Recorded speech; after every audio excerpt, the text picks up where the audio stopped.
प्रियजन हो, येशू ख्रिस्ताच्या नावाने आपल्याला शुभेच्छा. तुम्ही काही संघर्षांना सामोरे जात आहात, बरोबर ना? कदाचित काही तणाव किंवा संघर्ष असेल. तुम्हाला काय करावे हे कळत नाही. हा माणूस मोठा आहे, तो आपल्या विरोधात काम करतोय. तो आपल्यावर काही करेल का? काय होईल? अशा भीतीत आहात का? तुमच्या सेवेत, कामात, व्यवसायात किंवा शेजारीपणात तुम्हाला असं वाटतंय का? भीती बाळगू नका. तुमच्यासाठी एक देव आहे. तुम्ही विचार करताय का तो काय करेल? 2 इतिहास अध्याय 20 वचन 17 मध्ये तुम्ही स्थिर उभे राहा आणि परमेश्वर तुमचे कसे तारण करील ते पहा. घाबरू नका, कचरू नका. एक मोठी सेना युद्धासाठी आली आहे. फक्त एवढंच नाही, 3 प्रकारच्या सैन्यांनी एकत्र येऊन हल्ला केला आहे.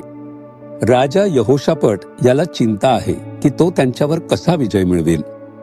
देव एका संदेष्ट्याद्वारे बोलतो, तुम्हाला हे युद्ध लढायचं नाही. उभे राहा आणि पहा, मी तुमच्यासाठी लढेन.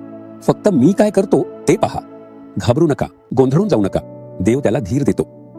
पहा, देवाने एक मोठं चमत्कार केलं आणि मोठा विजय दिला.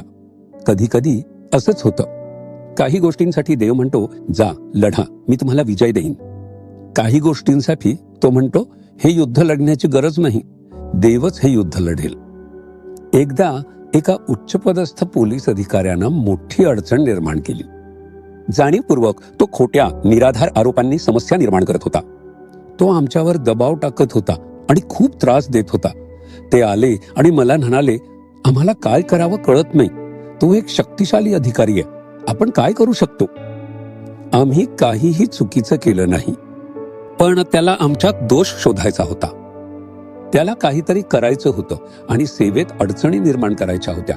हेच त्याचं उद्दिष्ट होतं. आम्ही म्हणालो, आम्ही हे युद्ध लढू शकत नाही किंवा त्याच्याशी बोलू शकत नाही. आम्ही देवाला सांगू. देव म्हणाला, काही करू नका, फक्त शांत राहा, हे युद्ध मी लढेन. काही दिवस आम्ही शांत होतो. आम्ही म्हणालो, देव सांभाळेल. आपण ओळखत असलेल्या राजकारण्यांकडे जाण्याची आपल्याला गरज नाही. आपल्याला कोणाकडेही जाण्याची गरज नाही. फक्त देवच आपल्यासाठी पुरेसा आहे, तो सांभाळेल. आम्ही अशा प्रकारे प्रार्थना केली, देव जर युद्ध लढला तर काय होईल? तोच अधिकारी लाच घेतल्याबद्दल दोषी आढळला. त्याची नाचक्की झाली आणि त्याची बदली करण्यात आली. ज्याने युद्ध छेडलं तो माणूस गायब आहे. देवाने विजय दिला आहे. आपल्याला काहीच करायची गरज नाही. त्याला कुठे आणि कसे युद्ध लढायचे आणि गोष्टी घडवायच्या हे माहीत आहे. गोंधळू नका, घाबरूही नका. शत्रू शक्तिशाली असू शकतो. या जगात देवापेक्षा शक्तिशाली कोण आहे? अमेरिकेचा राष्ट्राध्यक्ष असो, येशू त्याच्यापेक्षा मोठा आहे. त्याच्या पलीकडे कोणतीही सत्ता नाही. त्यापेक्षा मोठी कोणतीही शक्ती नाही.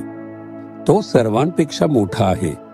तो जर लढला तर शक्तिशाली लोकही काहीच राहणार नाहीत. कशाला घाबरता? त्याच्यावर विश्वास ठेवा. गोंधळू नका, घाबरूही नका. म्हणा, तू माझ्यासाठी लढशील, मी शांत राहीन प्रभू. काही दिवस शांत रहा, बघा काय होतं. प्रभू, तू आमच्या लढाया लढणारा देव आहेस. तू आम्हाला विजय देणारा देव आहेस.